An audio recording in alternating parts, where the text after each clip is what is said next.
오늘 우리 십계명의 말씀을 우리가 같이 읽었는데 개역 교회의 예배의 모범에 보면 십계명을 함께 공동체가 낭독하고 같이 마음에 새기는 그런 순서가 있습니다. 우리 교회는 십계명을 다 매주 이제 같이 읽고 또 낭독하는 그런 이제 순서가 없는데 보통 이제 개역교회에서 예배 모범이라고 이렇게 나와 있습니다. 예배 모범이라고 하는 것은 꼭 그렇게 해야 된다는 것이 아니라 교회에서 채택하여서 할 수 있으면 하라는 그런 모범의 예시로 주는 것입니다. 그래서 십계명이라고 하는 것이 참 기독교에서 중요한 위치를 차지하고 있습니다. 기독교의 3대 보물이라고 하는 게 있습니다. 세 가지의 신앙의 보물이 있는데 첫 번째는 사도신경입니다. 그리고 두 번째 보물이라고 할 때 두 번째 보물은 십계명입니다. 그리고 세 번째 기독교의 보물이라고 할 때 세 번째는 뭐겠습니까? 네, 주기도문입니다. 그래서 사도신경, 십계명, 주기도문, 이것은 기독교의 3대 보물이라 이렇게 말씀드릴 수가 있는데 제가 여기서 문제를 하나 드리도록 하겠습니다. 우리의 신앙에 믿음과 그리고 소망과 사랑이 있지 않습니까? 그렇다고 한다면 사도신경은 이 세 가지 중에 어떤 것에 해당될까요? 사도신경은 믿음, 소망, 사랑 중에 어떤 부분을 차지하고 있을까요? 우리의 신앙의 믿음의 고백을 담당하고 있겠죠. 그럼 또 한 가지 또 질문을 드리겠습니다. 십계명은 그러면 남아있는 사랑과 소망 중에 어떤 부분을 차지하겠습니까? 분분하네요. 이건 소망인가요? 네. 경민 형제가 사랑이라고 크게 말씀해 주셨는데 십계명은 우리가 행해야 할 행동을 윤리를 요약해 놓고 있습니다. 그러니까 우리가 행해야 할 삶은 어떤 삶입니까? 사랑이죠. 그래서 하나님 사랑, 이웃 사랑으로 대표되는 십계명이 우리에게 주어졌습니다. 그래서 사랑이라 이렇게 대표될 수 있고요. 그리고 주기도문은 그럼 뭐겠습니까? 소망이죠. 우리가 바라는 것, 우리가 기도의 제목들, 그것을 소망에 담아서 비전을 하나님 앞에 기도하는 것입니다. 그래서 믿음, 소망, 사랑이 이 신앙 고백 그리고 십계명 그리고 주기도문 안에 다 녹아 있다라는 것을 우리가 알게 될 때에 이 기독교의 3대 보물이라 이렇게 말씀드릴 수가 있는 것입니다. 그래서 오늘 이 십계명에 대해서 함께 말씀을 나누기를 원하는데 십계명은 그 칼빈이 기독교 강요를 쓸 때도 신앙 고백 그리고 십계명 그리고 주기도문을 기초로 해서 그 신앙 이제 기독교 강요 책을 썼습니다. 또 이 개혁파 전통에서 보면 하이델베르그 요리문답이 있습니다. 교리문답이 있는데 우리 주보에도 몇 년 전에 이렇게 게재를 했습니다. 거기에 보면 하이델베르그 교리문답에 129개의 문답이 있습니다. 그 중에 24개의 문답이 십계명에 관한 문답이 담겨져 있습니다. 또 우리 장로교 전통에서 중요하게 여기는 웨스트민스터 교리 문답이 있습니다. 그 교리 문답 196문 중에서 57개의 문답이 십계명에 관한 문답이 차지하고 있습니다. 그만큼 이 십계명은 우리 기독교인들의 신앙 생활에 있어서 가장 중요한 부분을 차지하고 있다 이렇게 말씀드릴 수 있습니다. 우리 주보에도 지금 웨스트민스터 교리 문답을 계속 기재하고 있습니다. 꼭 한 번씩 같이 읽어주시면 좋겠고요. 그래서 십계명은 구약 성경에서 중요한 문제이죠. 그러면 신약 성경에도 십계명은 중요한 문제입니까? 네, 중요한 문제입니다. 구약에는 십계명이 두 군데에 나옵니다. 출애굽기 20장에 나오고 그리고 신명기 5장에 나옵니다. 두 번 등장하게 되죠. 그리고 이 십계명이 중요하다는 그런 의미가 뭐냐면 하나님께서 직접 돌판에 써서 우리에게 주셨다. 그런 의미가 있기 때문에 중요한 계명으로 우리에게 받아들일 수 있습니다. 출애굽기 31장 18절 자막이 없지만 한번 찾아서 읽어보겠습니다. 출애굽기 31장 18절 말씀 출애굽기 31장 18절 말씀 시작. 여호와께서 시내산 위에서 모세에게 이르시기를 마치신 때에 증거판 둘을 모세에게 주니 이는 돌판이요 하나님이 친히 쓰신 것이더라. 아멘. 그래서 십계명은 하나님께서 친히 우리에게 주셨다, 쓰셨다라고 우리에게 말씀해주고 있습니다. 그래서 이 십계명이라고 하는 것이 우리 기독교 신앙 생활에서 굉장히 중요한 부분을 차지하고 있는데, 여러분 이 시대의 교회 시대에도 십계명은 중요합니까? 네, 중요합니까? 네, 율법이 그러면 중요합니까 우리에게? 또 약간 저 소리가 좀 자신이 없는 것 같은데, 율법으로 요약되고 대표되는 게 십계명이니까 율법이 그러면 우리 교회 생활, 교회 시대에도 중요할까요? 중요합니다. 율법은 여전히 중요합니다. 그래서 야고보서는 십계명 가운데 하나를 범하면 나머지 모두를 범한 것이다라고 바울 사도보다 더 강하게 말하고 있습니다. 그래서 야고보서 2장 10절, 11절 말씀 우리 함께 자막으로 같이 읽겠습니다. 시작. 누구든지 온 율법을 지키다가 그 하나를 범하면 모두 범한 자가 되나니 간음하지 말라 하신 이가 또한 살인하지 말라 하셨은즉 네가 비록 간음하지 아니하여도 살인하면 율법을 범한 자가 되느니라. 아멘. 그래서 우리가 사는 이 시대, 교회의 시대에도 십계명은 여전히 지켜야 할 중요한 말씀이다, 계명이라 이렇게 우리에게 전해주고 있습니다. 그래서 우리가 이 십계명을 우리 삶 가운데 행동 윤리의 그런 방법, 윤리의 방침으로 삼아서 살아야 할 것을 우리에게 하나님은 친히 요구하고 계신다라고 말씀드릴 수가 있습니다. 이 십계명은 하나님께서 우리에게 주신 말씀인데, 오늘 2절 말씀에 보면 하나님께서 십계명을 주셨는데 이 하나님 어떤 분이신가라는 것을 우리에게 소개해주고 있습니다. 2절 말씀 우리가 같이 함께 읽겠습니다. 시작. 나는 너를 애굽 땅 종되었던 집에서 인도하여 낸 내 하나님 여호와니라. 아멘. 그래서 애굽 땅 종되었던 곳에서 인도하여 내어서 너희를 구원한 하나님이다 이렇게 말씀하고 있습니다. 구원한 이후에 사실 십계명을 주셨죠. 십계명을 구원한 이후에 십계명을 주신 것입니다. 그래서 애굽에서의 구원이 먼저입니다. 그리고 하나님의 말씀이 십계명이 주어지게 된 거죠. 신약으로 말하자면 예수님께서 우리를 구원해 주시고 해방의 죄의 그 사슬에서 해방해 주시고 그 뒤에 어떻게 살아야 할지에 대해서 그 방향, 그 과제를 우리에게 주셨다 이렇게 말씀드릴 수 있죠. 반대로 이야기했을 때 십계명을 지켜야 우리가 구원받는다, 그런 내용은 맞습니까? 틀립니까? 힘들죠. 제가 좀 헷갈리게 물어봤습니다. 십계명을 지켜야 구원 얻습니까? 아니에요. 구원 얻는 사람에게 십계명을 주신 거예요. 그래서 구원은 하나님의 은혜로 값없이 우리에게 주신 것이고요. 그리고 그 하나님의 백성 되었다라면 마땅히 살아야 할 삶의 규범, 이런 것들을 주신 것이 십계명입니다. 그래서 십계명이라고 하는 것은, 하나님의 말씀이라는 것은 우리가 어떻게 살아야 할 건지에 대한 방향, 그리고 그 과제를 우리에게 주신 것이죠.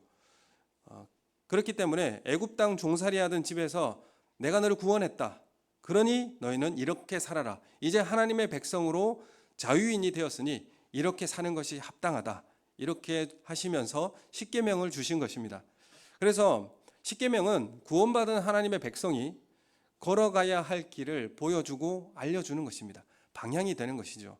그래서 우리를 얽어매고 속박하기 위해서 십계명을 주신 게 아니라 그리스도를 통해 자유함을 얻은 자가 이제 어떻게 책임 있게 살아가야 하는지를 알려주는 말씀, 그것이 십계명이다 이렇게 말씀드릴 수 있습니다.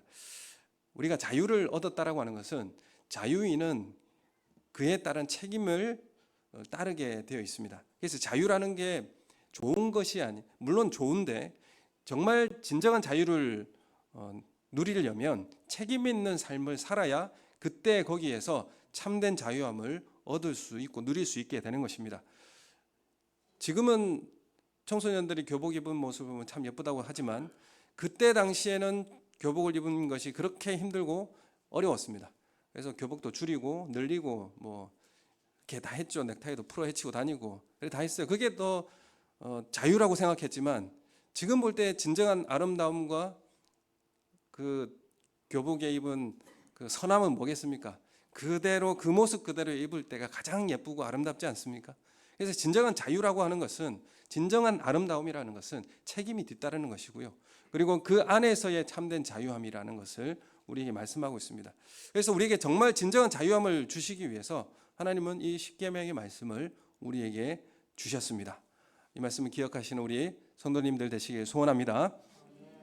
십계명을 이해하기 위해서 가장 중요한 것은 하나님이 어떤 분이신 것을 알아야 하는 것이죠. 하나님이 어떤 분이신가? 출애굽기 3장 7절 8절 말씀 우리 함께 같이 읽겠습니다.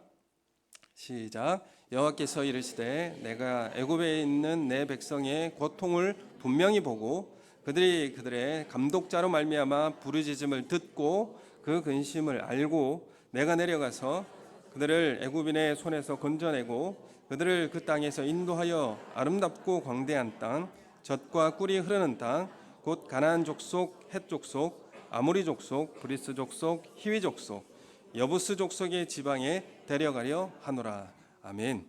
이 7절의 말씀에 보면 지금 히브리인들, 이스라엘 백성들이 이집트에서 어떻게 살았습니까? 노예로 살았죠. 노예로 살면서 그 거대한 건축물을 만들고 또 그것에 동원되기 위해서 얼마나 그 밑바닥에서 고통스러운 그런 일을 살았는지 부르짖음이 들렸게 된 것입니다. 하나님께 들릴 정도로 그 부르짖음을 하나님이 들었다는 것을 말씀하고 있는데, 하나님께서 어떤 분이신가라는 것을 이 두 절의 말씀을 통해서 동사만 살펴보면 하나님께서는 우리의 고통을 보셨다.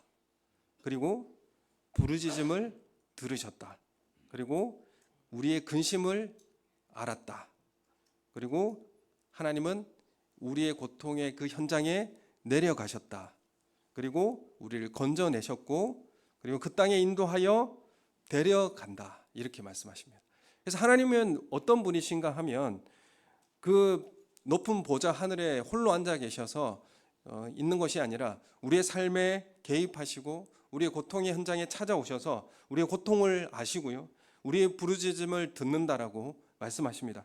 그리고 우리의 그 현장에, 고통스러운 현장에 함께 찾아오셔서 내려오신다. 이렇게 말씀하고 계십니다. 그래서 하나님은 역사의 뒷전에 세상에서 몸을 더럽히지 않으려고 홀로 왕좌에 계시는 분이 아니라 고통받는 백성의 신음을 보고 듣고 같이 아파하고 내려오고 그리고 건져주시는 우리에게 찾아오시는 하나님이라 이렇게 말씀하고 있습니다. 여러분, 우리가 하나님 앞에 기도하는 그 기도만 듣는 것이 아니라 우리의 신음소리, 너무나 힘들고 고통스럽습니다. 하나님, 너무 어렵습니다. 라는 이 신음소리도 하나님은 기도로 들으시고 응답하시는 하나님이시다라는 것을 우리에게 말씀하고 있습니다. 그래서 하나님은 나는 너의 하나님이고 너는 나의 백성이 되리라 이렇게 말씀하시는 것입니다. 고대에 당시에 신들은 어떤 신이었는가 하면 신은 화려한 도시에 있었고 신들은 거대한 신전에 있던 신이 그 당시에 생각했던 신이었습니다. 그렇지만 하나님은 모세를 어디서 만나줍니까? 거대한 신전에서 만나주신 게 아니죠. 허거벌판에서 만나주셨습니다. 광야에서, 그리고 그 떨기나무 아래서 만나주셨습니다. 어떻게 하나님이 광야에서 임재하실 수 있는가? 그런 별 볼 일 없는 떨기나무에 그렇게 임할 수 있는가라는 것을 우리가 생각해 볼 수 있는 겁니다. 그 당시에 신들을 생각하는 개념하고는 완전히 다른 그런 모습으로 하나님 우리에게 찾아오신 것입니다. 광야라고 하는 것은 종교적인 문제가 아니에요. 그냥 삶의 현장, 척박하고 고통스러운 그 삶에 찾아오신 거예요. 특별한 장소도 아니고요. 그냥 평범한 산이었습니다. 그리고 떨기나무라고 하는 것은 화려하고 또 보잘것없고 그 화려하지도 않고 보잘것없고 그리고 눈에 띄지도 않는 그런 하찮은 그 떨기나무에 하나님이 임하신 거예요. 큰 나무가 있고 뭐 아름드리 느티나무 100년, 200년 된 그런 거대한 나무도 아닙니다. 그냥 평범하게 보이는 그런 떨기나무에 하나님은 임하신 것입니다. 그리고 하나님 그 떨기나무에서 하나님을 드러내셨어요. 그리고 모세를 만나 주십니다. 하나님은 그런 분이십니다. 우리의 낮고 연약하고 약한 자에게 하나님 오셔서 임재하시고 우리에게 말씀하시는 분이다라는 것을 말씀하고 있고, 그런데 그 보잘것없는 그 떨기나무에 임하셨을 때에 그 불타는 것이 꺼지지가 않는 것입니다. 불이 타는데 그게 꺼지지가 않는 거예요. 여러분, 우리는 하나님의 그 우리가 하나님 앞에 우리가 연약한 존재고 보잘것없고 화려하지도 않지만 하나님께서 우리에게 임하셨을 때는 우리는 빛나는 존재가 되고 불타는 존재가 된다는 것입니다. 하나님, 우리의 고통받는 현장에 나약하고 연약한 고통과 신음하는 그 자리에 하나님 우리에게 찾아오셔서 우리의 고통의 소리를 들으시고 응답하시는 그 하나님이심을 믿으시는 우리 성도님 되시기를 소원합니다. 그래서 그 당시에 여느 다른 세상의 신들과는 완전히 다른 하나님, 그 하나님은 우리에게 찾아오셨다. 그리고 이스라엘, 그리고 그 애굽의 노예로 살아왔던 고통스러운 그 노예 그 현장에 하나님은 찾아오셨고 그들의 고통을 들으셨다. 이렇게 말씀하고 있습니다. 그래서 하나님은 우리의 연약함에 임하셔서 우리를 빛나게 하는 존재가 되게 하신다는 것입니다. 그래서 우리에게 찾아오셔서 우리를 구원해 주시고 우리 연약한 우리 가운데 임하셔서 우리를 영원토록 꺼지지 않는 그 불로 빛나는 존재로 만드시는 그 하나님이심을 믿으시는 우리 성도님 되시기를 예수님의 이름으로 축원합니다. 갑자기 생각이 난 건데, 세미나에 가서 우리 목회자 세미나에 가서 제가 이전에 부교육자 생활을 10년을 계속했는데 많은 사람들이 그렇게 이야기합니다. 어떻게 그 목사님 밑에서 10년을 그렇게 할 수 있었느냐. 제가 그 담임 목사님 제가 디스하는 게 아니에요. 하여튼 뭐 저에게 그렇게 말씀을 하시는데, 그래서 그 지금 부교육자 한 사람이 저에게 조용히 찾아왔습니다. 목사님, 어떻게 하면 이 교회에서 잘할 수 있을까요? 이렇게 저에게 물어보더라고요. 갑자기 저에게 질문을 해서 제가 생각나는 대로 이야기했습니다. 첫 번째, 목사님은 존경할 수 있어야 된다. 존경해야 된다. 존경하지 않는데 어떻게 할 수 있느냐. 그리고 그 목사님의 마음을 알아야 된다. 이렇게 말했습니다. 겉으로는 강하게 이야기하고 겉으로는 나를 채찍질하는 것 같고 힘들게 하는 것 같지만 그 마음을 알면 된다. 그 마음을 알아야 된다. 이 두 가지를 이야기했어요.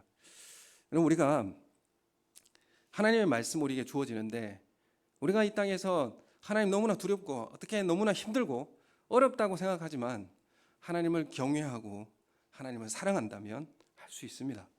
또한 하나님의 마음을 안다면 우리의 힘들고 고통스러운 일이 있다고 할지라도 할 수 있습니다. 하나님이 어떤 분이신가, 그리고 하나님의 우리의 어떤 모습의 어떤 위로와 또 회복을 위하여서 우리에게 찾아오시는가, 그 마음을 안다면 우리는 할 수 있는 것입니다. 십계명의 그 말씀이 우리에게 무겁지 않을 줄로 믿습니다. 그러니까 하나님의 말씀을 지켜 행하시는 우리 성도님들이 되시기를 예수님의 이름으로 축원합니다. 그래서 1계명을 우리에게 주세요. 1계명에 보면 너는 나 외에는 다른 신들을 내게 두지 말라, 이렇게 우리 잘 알고 있지 않습니까?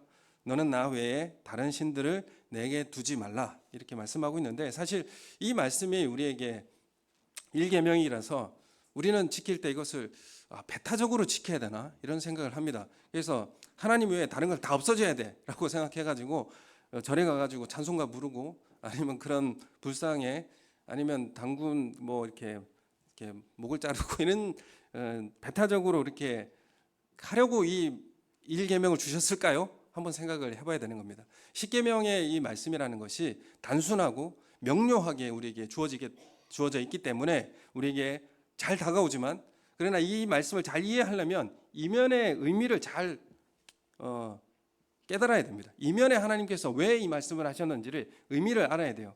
너는 나 외에 다른 신들 내게 두지 말라, 이 말은 나 외에도 다른 네 마음에 둘 신들이 있다 없다? 있다, 있습니다. 하나님 외에 다른 여타 많은 신들을 내 마음에 둘 신들이 많다라는 것을 전제하고 이 말씀하시는 거예요.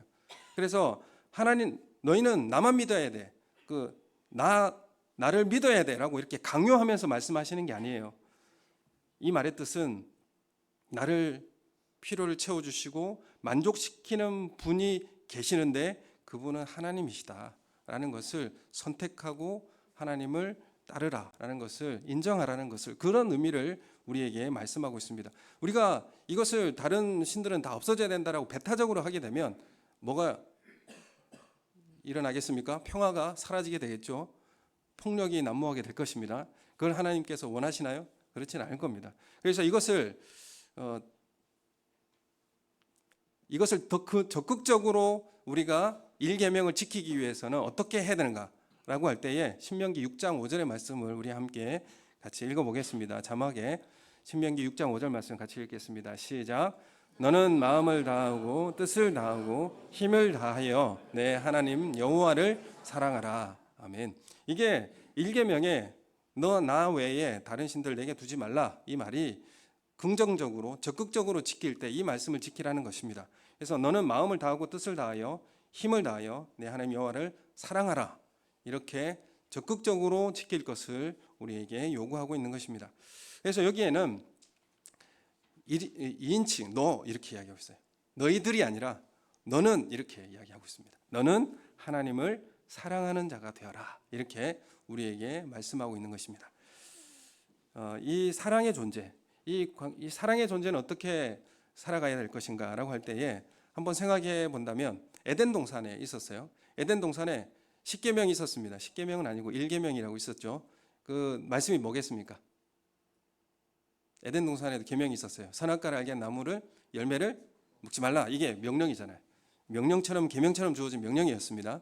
근데 아담이 이걸 먹었죠. 먹고 난 다음에 어떤 일이 생겼습니까? 하나님 얼굴을 볼 수가 없었어요. 그때 하나님께서 첫 번째 한 질문이 있습니다. 뭐라고 질문합니까? 네가 어디에 있느냐, 이거였습니다. 아담과 하와가 에덴 동산에 있다가 갑자기 하나님이 그 바람 소리가 들렸어요. 바람 소리가 들리고 하나님이 오시는 그것을 느끼고 난 다음 아담과 하와가 나무 뒤에 숨었습니다. 근데 하나님께서 아담아 네가 어디 있느냐, 이렇게 질문해요. 근데 이 질문의 이면에 뜻이 있어요. 무슨 뜻이냐면 네가 있어야 할 곳에 있지 않구나라는 책망이에요. 네가 있어야 할 곳에 있지 않구나라고 하는 책망입니다. 어디 있는지 하나님 모르시겠습니까? 몰라서 묻겠습니까? 아니죠. 네가 있어야 할 곳에 왜 있지 않느냐라는 그런 책망으로 말씀하는 것입니다. 아담이 마땅히 있어야 할 곳이 어디일까요? 그러면 하나님 마땅히 있어야 할 곳이 어디일까? 네, 하나님의 얼굴 낯을 피해서 지금 나무 뒤에 숨었는데 아담이 있어야 할 곳은 어디냐면 하나님의 얼굴 앞이었습니다. 하나님 얼굴 앞에 있어야 할 곳이었습니다. 하나님 얼굴을 마주보고 있어야 하는 곳에 있어야 했습니다. 그래서 얼굴을 마주하고 있다, 서로의 눈을 마주하고 있다. 여러분, 서로의 눈을 마주할 수 없으면 관계가 깨진 거예요. 여러분, 교회 와가지고 얼굴 안 보십니까? 그럼 그분들은 관계 깨진 거예요. 근데 하나님과 아담과의 관계가 깨져버린 거예요. 그래서 얼굴을 못 보는 겁니다.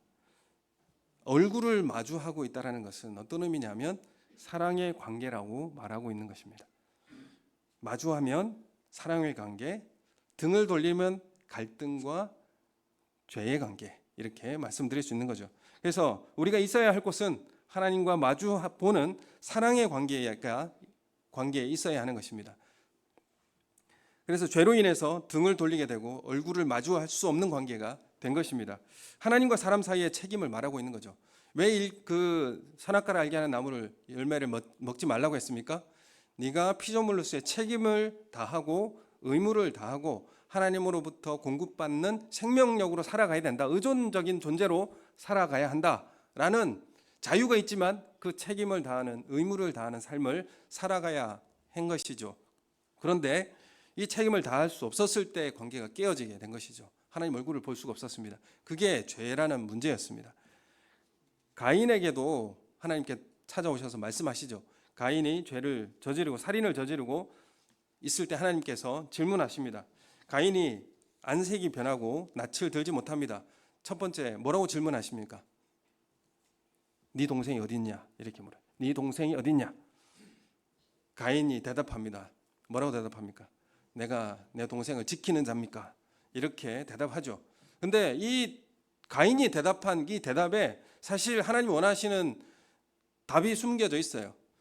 가인은 어떻게 살아야 될 존재라는 것을 말하고 있습니까? 나는 동생을 지키는 존재입니다. 이 말을 하고 있는 거예요. 사실은. 그래서 그래 너는 네 동생을 지키는 자야 라는 것을 다시 책망하면서 하나님 묻고 계시는 거예요. 그래서 돌보고 책임져 주는 관계야 라고 하는 것을 말씀하고 있는 겁니다. 지금 가인에게는 가장 가까운 이웃이 누구죠? 아벨이죠. 동생입니다. 그런데 이 동생에게 돌보고 책임져 주는 관계를 할 수 없었을 때에 하나님의 얼굴을 볼 수가 없었어요. 그 죄가 들어왔을 때 하나님과의 얼굴을 볼 수 없었고 하나님과 등을 돌리는 그런 사태가 벌어지게 된 겁니다. 이것은 가인의 문제에서 하나님 질문한 것은 이웃과의 책임져 주는 관계를 이야기하고 있어요. 그는 이웃과의 사랑을 이야기하고 있는 것입니다. 그래서 하나님 앞에 책임 있는 존재로 그 말씀을 지키고 살아가는 그 책임 있는 존재로 살아가는 것을 사랑한다 이렇게 말할 수 있는 것입니다. 사랑한다는 것은 책임 있는 존재가 되어준다 그런 의미가 담겨 있는 거죠. 그래서 이웃에 대해 책임 있는 존재로 살아가는 것, 이웃을 사랑하는 것이고요. 하나님 앞에 책임 있는 존재로 살아가는 것, 하나님을 사랑하는 것입니다. 그래서 10계명의 1계명에서 4계명은 하나님에 대한 사랑의 계명, 그리고 5계명에서 10계명은 이웃에 대한 사랑의 계명 이렇게 나누어져 있는 것입니다. 요약하면 하나님 사랑, 이웃 사랑으로 대변되고 있는 거죠. 그래서 하나님께서 말씀을 주신 겁니다. 죄로 인해서 창조 질서가 다 깨어진 이 시대에 하나님께서 우리를 구원하시고 다시 말씀을 주셔서 하나님 사랑, 이웃 사랑을 다시 회복시켜 하나님의 나라, 하나님의 백성다운 삶을 살아가라고 우리에게 말씀하고 있는 것입니다. 죄를 멀리하는 것은 하나님을 가까이 마주하는 것입니다. 우리가 죄의 짐을 덜어내고 회개할 때에 하나님의 얼굴빛을 볼 수가 있는 거예요. 회개하는 삶이 중요합니다. 그래서 내가 하나님 앞에 가까이 나와서 회개함으로 하나님의 얼굴을 바라보며 다시 주님 앞에 서는 것입니다.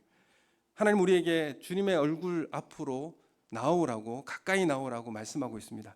예배를 소홀히 하고 하나님 말씀을 소홀히 했을 때에 우리의 마음이 무겁고 두려움이 엄습하고 하나님의 얼굴 앞에 가까이 나아가고 싶지가 않습니다. 여러분 이 삶이 됐을 때 다시 하나님 앞으로 돌아오십시오. 회개하고 하나님 앞에 돌아오고 얼굴빛을 사모하고 주님을 사랑하는 마음으로 나아오시기를 소원합니다. 시편 133편 1절에 보면 보라 형제가 연합하여 동거함이 어찌 그리 선하고 아름다운고 이렇게 말씀합니다. 여기에 형제가 연합해서 동거한다 이 말이 동거한다라는 이 말의 의미가 뭐냐면 서로 마주보며 산다 그런 의미입니다. 우리 공동체가 이웃이 서로 마주볼 수 있는 관계가 된다면 사랑하는 관계가 된다면 그러면 삶이 얼마나 선하고 아름다울까 이렇게 감탄하는 내용인 것입니다. 여러분 우리가 하나님을 사랑하면 또한 이웃을 사랑한다면 얼마나 우리의 삶이 참 자유함과 아름다울 수 있을까라는 것을 우리에게 말씀하고 있는 거죠. 그래서 너는 마음을 다하고 뜻을 다하고 힘을 다하여 내 하나님 여호와를 사랑하라. 이것이 정말 사람답고 참 행복을 갖는 길이라는 것을 우리에게 말씀하고 있습니다. 구원받은 하나님의 백성이 살아야 할 첫 번째 하나님과의 깊은 사랑의 관계. 그래서 하나님의 얼굴을 바라보며 얼굴빛을 사모하며 나오는 그런 관계가 될 것을 우리에게 말씀하고 있습니다. 그래서 이런 삶을 소유하시고 그래서 하나님께서 우리에게 베풀어 주신 참된 만족과 감사를 가지고 살아가는 우리의 삶이 되시길 소원합니다. 야고보서 1장 25절 말씀 우리 함께 같이 읽겠습니다. 시작. 자유롭게 하는 온전한 율법을 들여다보고 있는 자는 듣고 잊어버리는 자가 아니요 실천하는 자니 이 사람은 그 행하는 일에 복을 받으리라. 아멘. 그럼 이 말씀이 이해가 되지 않습니까? 온전한 율법, 이 율법은 자유롭게 하는 율법이다 이렇게 말씀하고 있어요. 이 하나님의 말씀을 지켜 행하는 것이 우리를 자유롭게 참된 자유함을 준다라고 말씀하고 있습니다. 율법은 지키면 구원을 얻는 방법으로 주어진 게 아니라 구원받은 하나님의 백성이 정말 진정한 참된 자유함을 누리고 하나님 앞에 아름다운 삶을 살기 위해서 복을 얻게 될 그 삶을 위하여서 우리에게 허락하신 것이다라는 것을 말씀하고 있습니다. 그렇다면 우리가 하나님의 말씀을 잘 읽어야 되지 않겠습니까? 그리고 하나님의 말씀을 잘 실천하고 행해야 되지 않겠습니까? 그 삶을 통하여서 하나님 앞에 더 가까이 나오시고 그래서 우리가 서로의 얼굴을 마주 볼 수 있는 그런 관계로 나아가시는 우리 성도님들 되시길 소원합니다. 서로에 마주볼 수 있는 관계가 되려면 어떻게 돼요? 하나님 말씀에 따라서 용서하고 화해자로 살아가고 하나님 평화를 가져다 주는 삶을 살아야 서로 마주볼 수 있는 그런 관계로 만들지 않겠습니까? 여러분, 하나님과 마주하는 관계로 만들어 가려면 책임 있는 삶을 살아야 돼요. 하나님 말씀을 청종하고 듣고 하나님 앞에 더 가까이 나아가고 죄를 회개하고 하나님 앞에 더 가까이 나아가기를 살아가는 그 삶의 책임이 필요해요. 이런 삶을 살아갈 때 우리 정말 아름답고 사람다운 삶을 살아갈 수 있다, 이렇게 우리에게 말씀하고 있고, 그게 우리의 복이라 이렇게 말씀하고 있습니다. 우리 교회에 정말 이러한 복이 넘쳐 흐르기를 예수님의 이름으로 축원합니다. 그래서 하나님의 은혜와 자비가 넘쳐 흐르는, 긍휼과 자비가 우리의 삶에 흐르는 그런 교회가 되기를 예수님의 이름으로 축원합니다. 우리 함께 기도하겠습니다.